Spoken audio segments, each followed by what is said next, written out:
What's going on, world? Welcome to another episode of the Walker Review. We're back on the couch, and I'm here with my good friend, Mr. DeVar Shores, defensive back for the A&M Commerce line.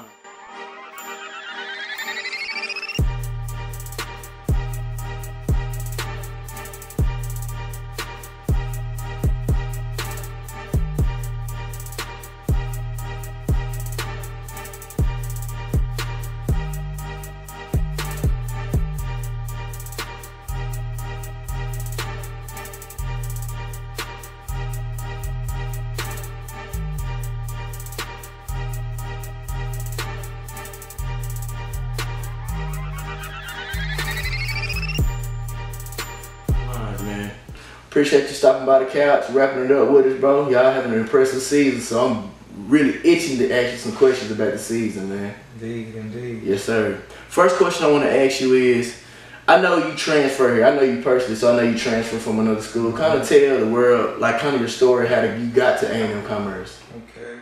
I was at Southern Arkansas University, and I don't know, I played there my redshirt freshman year, and we did decent, but we only won like 3 games. I didn't like the program, so I left. I left on the second day of 2 days.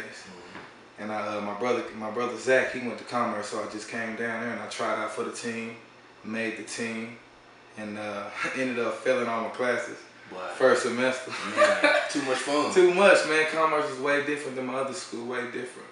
So I got kicked off the team by it was some different coaches that here at the time. Then Coach Crawford came with his new coaches, and they were just kicking people off, and they didn't really know who was on the team. So started sneaking into the meetings. I'm just in the meetings like I'm on the team. Like, yeah, I'm here. And then they had a hell month. They called it hell month. We practice every day at 4 o'clock in the morning. Like 4 o'clock, we out there practicing. If you weren't there, you was kicked off the team. So I made it through hell month, and I just stuck with it, man. I stuck with it for 3 years, and that's my senior year. I understand. I remember your first full season on the Carter.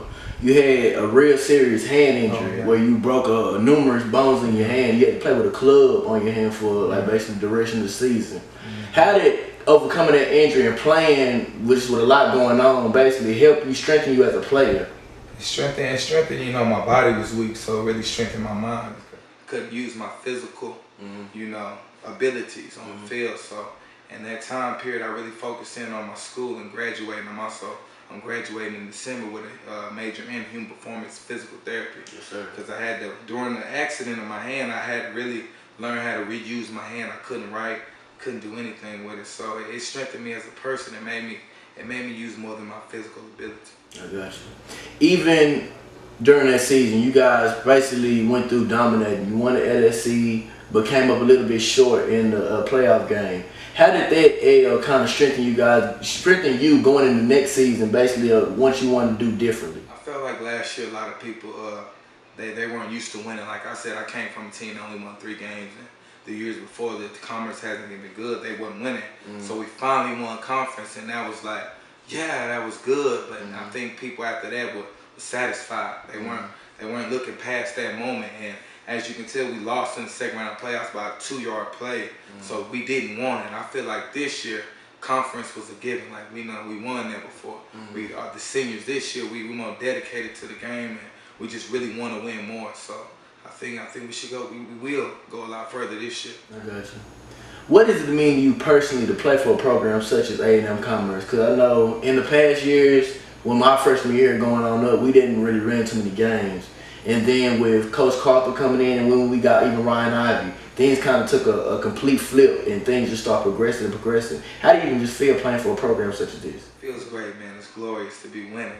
It really is, to have a team, really a team of guys that I've grown with over time, and we're really family. So I don't know, it's like a family. You know what I'm saying? It's like we take so many days to practice, so many days on the field that we don't get to see our real family. So this program, the people that we're around actually become your family. So it feels great. It's happy to win with people that you love and that you've grown with. So it's a good feeling. Understood.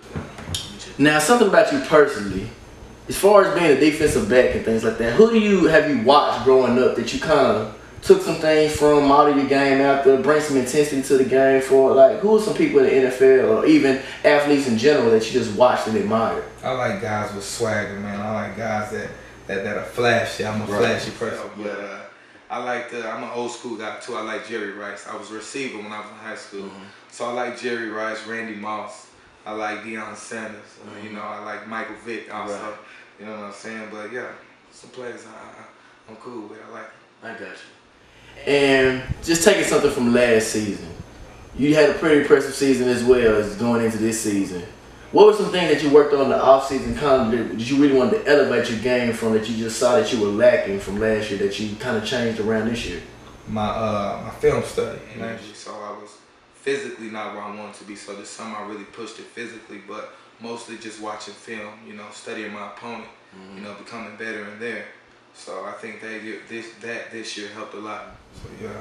I know even right now where you guys are in the season, you guys have been racking up wins, just being productive. You guys have played on ESPN, won the homecoming game like last game, and even the 2 games before that, you were player of the week with big plays on special teams as well as on defense. Yeah. Is that a testament to how much you worked during the offseason and preparing for that, or is it a testament to the great guys you have around you? It is both, really. I mean, I think the guys around me, because as a team, I know I get lifted off of they, you know. And when they go live, I go live. But I gotta do better than you. You know what I'm saying? But also, yeah, the preparation I put into the game, I feel like I pray about it. You know what I'm saying? I feel like if I put the time into the grind, it'll all pay off. So yeah. Yes, sir. And another personal question. I know you personally, you're a character. Like you said, you like flashy, you like Showtime. You're a character, man. You got an alter ego, Black Magic. First off, yeah. Where did that come from, man? Like, has that been there, or that just came out of nowhere, left field, just to hit the stage and just went running with it? I don't know, man. One day they had a talent show, and and they said, "You want to come?" And I said, "Put down Black Magic." I just said it, and I went home and I was like, "What is Black Magic? What am I gonna do?" You know what I'm saying? I put on a black suit with no undershirt, and I'm looking at myself in the mirror, and I said, "Yeah, you Black Magic, yeah." And I just felt it, that being in a different person, you know what I'm saying? People seeing you a different way, and just me being able to just you know, be whatever. You know what I'm saying? Somebody different. It's exciting. It's fun. The end of the interview, let's give us some ending predictions. I know you're a confident man about your abilities as well as your team. Going into the last few games that you guys have, what do you see being being the things that you guys are going to struggle with a little bit, and one thing you guys are going to be real successful with going through these last couple of games? I feel like this season, man, we pushed through a lot of battles. We're not as good as we were athlete-wise as last year. I feel like we had a lot more athletes, but like I said, this year, the team, I feel like we actually have a team of guys that are hungry and wanted to do it. But struggle-wise, I feel like, I don't know, getting lost in the hype. I feel like people can get lost in the hype. You can feel too high, and then if you lose, you're done. You know what I'm saying? So I feel like if you stay steady and level-headed and just focus on the main goal, which is to win the national championship, it'll get done. So, yeah. But once again, I appreciate you stopping by the couch, wrapping it up with us on the Walker Review. Devour Shores, Black Magic, whatever you want to call him, he's here. At the end of the building, man. Yes, sir. So once again, thank y'all guys for tuning in for the Walker Review. We have more things coming, so we'll see y'all later. Till next time now.